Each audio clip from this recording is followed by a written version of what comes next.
नमस्कार, मैं अंजना और आप देख रहे हैं अभ्यंक न्यूज नेटवर्क, भारत का सबसे सर्वाधिक खबरों वाला चैनल, जो आपको निष्पक्ष सच्ची खबरें सबसे पहले अभ्यंक न्यूज नेटवर्क पर मिलती है। अमेरिका के इतिहास में सबसे भयानक विमान दुर्घटना 75 साल बाद खोज समाप्त हो गई है। एक समूह में अब मिशिगन झील में 1950 में दुर्घटनाग्रस्त हुए विमान की खोज को बंद करने का फैसला किया है।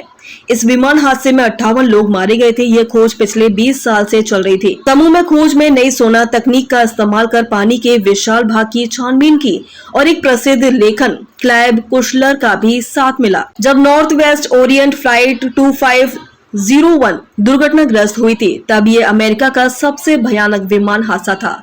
मिशिगन शिप ब्रेक एसोसिएशन की कार्यकारी निदेशक वेलेरी वैन हेस्ट ने कहा है कि ये खोज 2004 में शुरू हुई थी और अब इसे रोकने का फैसला लेना उनके लिए आसान नहीं था। वैन हेस्ट ने कहा है कि एक तरफ मुझे लगता है कि हम नाकाम रहे क्योंकि हमें विमान का मलबा नहीं मिला, लेकिन दूसरी तरफ हमने इस हादसे और मृतकों की याद को जिंदा रखने के लिए बहुत मेहनत की, इसलिए मुझे लगता है कि हमने फिर भी कुछ अच्छा किया है। उन्होंने बताया कि मिशिगन झील के करीब 700 वर्ग मील क्षेत्र को खोजा गया।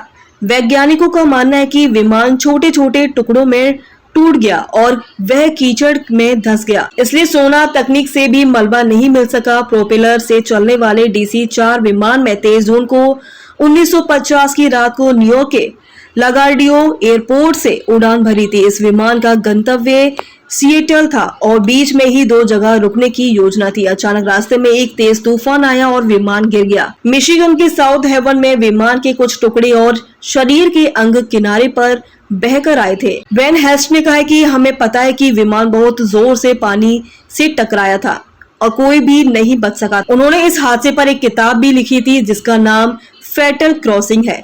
क्लाइव कुशलर जो साहसिक उपन्यास लिखते थे और पानी के अंदर जहाजों की खोज के लिए प्रसिद्ध थे, उन्होंने 2017 तक जहाजों के मलबे की खोज के लिए पैसा दिया। 2020 में उनकी मृत्यु हो गई। कुशलर ने 2018 में लिखा था, मुझे उम्मीद है कि एक दिन इन लोगों के परिवारों को राहत जरूर मिलेगी। आइकन को दबाना ना भूलें। अगर आप हमें फेसबुक, ट्विटर, इंस्टा के माध्यम से देख रहे हैं तो फॉलो, कमेंट करना ना भूलें।